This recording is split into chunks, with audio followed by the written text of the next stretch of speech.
Assalamualaikum warahmatullahi wabarakatuh. Perkenalkan, nama saya Bisa Kasif Alfat dengan nomor induk mahasiswa 22 11 5 285, Prodi S1 Informatika, Fakultas Ilmu Komputer, Amikom Yogyakarta. Di sini saya ingin menjelaskan tentang tugas komunikasi data, yaitu yang berkaitan dengan UART. Nah, software yang saya pakai di sini untuk mengerjakan tugas ini yaitu dua. Itu seperti biasa memakai CPAPR dan Proteus. Pertama-tama kita ke Proteus terlebih dahulu. Nah, dapat dilihat di sini saya memakai Atmega 32. Di sini ada LCD LM 16 kali 2. Ini sama LCD 16 kali 2. Terus di sini saya memakai Atmega dan 3 tombol button. Nah, sebelum masuk penjelasan satu persatu, sini saya ingin menjelaskan tentang apa itu UART. UART itu singkatan dari Universal Asynchronous Receiver dan Transmitter. Nah, jadi UART ini adalah protokol komunikasi serial yang digunakan untuk mengirim dan menerima data antara perangkat elektronik. Nah, jadi adanya dua perangkat yang mengirim dan menerima. Nah, UART ini biasanya terintegrasi di dalam microcontroller atau perangkat lainnya untuk menyediakan kemampuan komunikasi serial. Nah, UART bekerja secara asinkron, yang berarti tidak memerlukan sinyal clock eksternal atau mengatur kecepatan transfer data. Hal ini memungkinkan komunikasi yang lebih fleksibel antara perangkat karena kedua perangkat yang berkomunikasi dapat menggunakan clock yang berbeda. Kecepatan transfer data UART ditentukan oleh laju bit atau baud rate. Nah, yang dapat dikonfigurasi sesuai kebutuhan. Nah, di sini simulasi UART. Di sini ada Atmega. Kenapa Atmega-nya ada dua? Karena di sini sebagai transmitter, pengirim data, dan yang ini sebagai receiver, yaitu menerima data. Nah, jadi data digital atau data analog ini akan ditransmisikan dari Atmega yang pertama ke Atmega yang kedua. Nah, jadi ini data, nanti ada data yang kita masukkan di sini. Nanti ketika dia mengirimkan data, nanti akan tampil di sini apakah sudah diterima oleh receivernya atau belum. Ini untuk menampilkan apakah RX dan TX ini dia sudah menerima data dari transmitter atau belum. Nah, untuk yang ini untuk mengetahui atau menampilkan data yang dikirim. Misal data yang dikirim 50, maka nanti yang di sini ada gambar tes dan 50-50. Berarti artinya data yang dikirimkan itu sudah sampai ke dalam receiver. Nah, button ini berfungsi sebagai data analog. Jadi kita mengirimkan data analog yang kemudian ditransmitterkan ke Atmega pertama. Terus Atmega pertama mengirim, kemudian dikirim ke receiver ke Atmega yang kedua. Nah, begitu. Nah, terus kita masuk ke codingan. Nah, untuk codingannya itu ada dua. Berarti kita memakai dua file CPAPR. Yang pertama codingan untuk Atmega yang pertama, terus codingan yang kedua, file yang kedua itu untuk receivernya. Yang pertama untuk transmitter. Itu kita masuk dulu. Di sini biasa memakai library include mega 32.h itu untuk Mega 32 library-nya. Yang kedua ada library include delay.h itu library untuk fungsi delay. Nah, untuk yang ketiga ini include alcd.h itu library untuk LCD 16 kali 2. Nah, ini memakai integer A, B, C. Ini untuk mewakili setiap button. Misal button yang pertama kita isi dengan data analognya itu 50 setiap dipencet. Yang B itu ada yang A 150, yang B 200, yang C 50. Nah, ini kita memakai void. Di sini ada while if pin B, karena kita menaruhnya Proteusnya di pin B. Nah, maka kita di sini di pin B ini memakai logic C++. Nah, LCD clear, LCD gotoki itu berfungsi untuk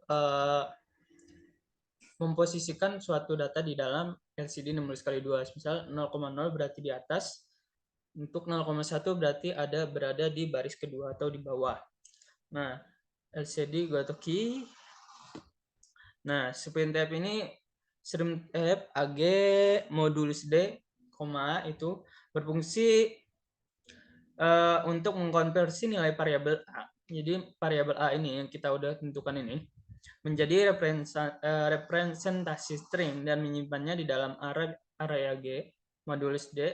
Nah, untuk modulus D adalah spesifikasi format yang digunakan untuk mengkonversi nilai A menjadi string dalam representasi desimal. Nah, gitu. Untuk LCD puts AG-nya itu berfungsi sebagai untuk menampilkan string yang disimpan dalam array AG pada layar LCD. Gitu. Jadi nilainya akan ditampilkan pada LCD sebagai representasi string dalam bentuk desimal. Dan terakhir itu ada pushchar, itu berfungsi sebagai untuk menampilkan karakter yang sesuai dengan kode ASCII yang terkait dengan nilai A.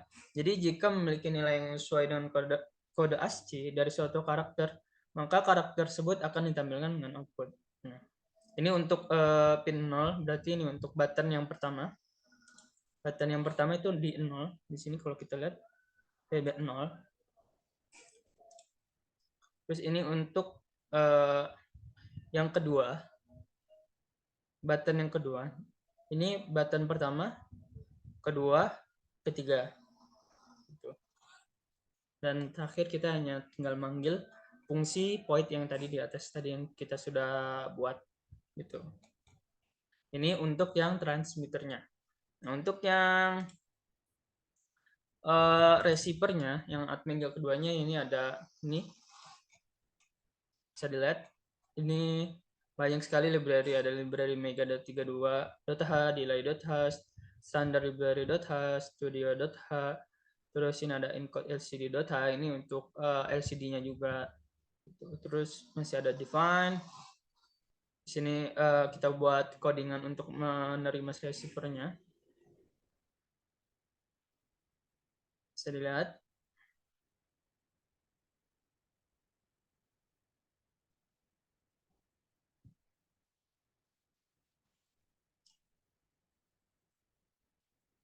Nah, untuk yang ini kita tinggal manggil void yang tadi di atas. Nah, kita beralih ke sini. Ke Proteusnya.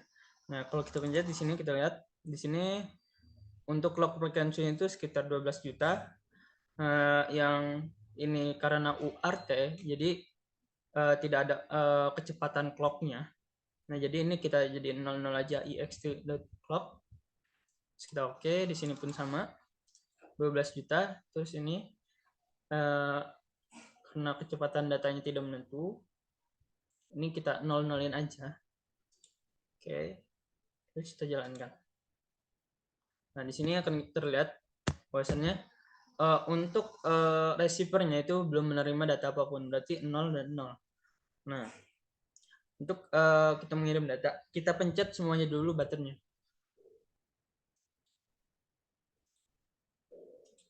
Ini kita tunggu.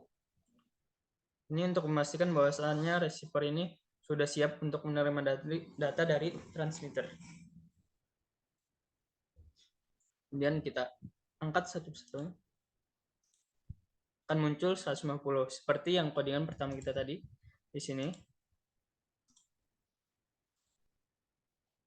Nah, di sini yang pertama A150. Nah, dia akan menerima bahwasannya, menjelaskan bahwasannya receiver mengirimkan 150 dan ia pun transmitter mengirimkan 150 dan receiver pun menerima datanya sebesar 150 juga gitu. Terus ini yang pertama. Terus kita harus datanya analog yang kedua, yaitu berisi nilai data itu 200. Nah, ini 200, ini 200, receiver menerima bahwasannya receiver mengirimkan data sebanyak 200 dan diterima juga dengan 200 juga. Jadi ini untuk mengetahui bahwasannya receiver ini dia menerima dengan baik atau tidak. Dan yang terakhir yaitu sebesar 50. Oke, sudah benar.